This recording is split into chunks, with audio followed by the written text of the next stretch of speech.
Hello, ito po ang ating dinner ngayon. Yan, salata.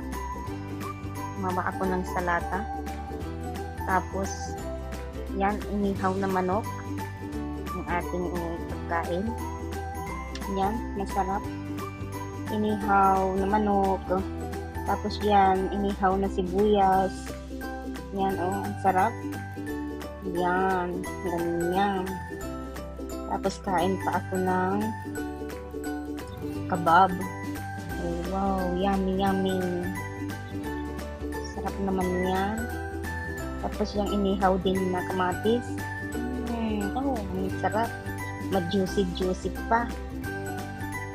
Kain ng kanin kasi ikaw ay gutom. Yan, kainin mo rin yan. Napakasarap na inihaw na manok.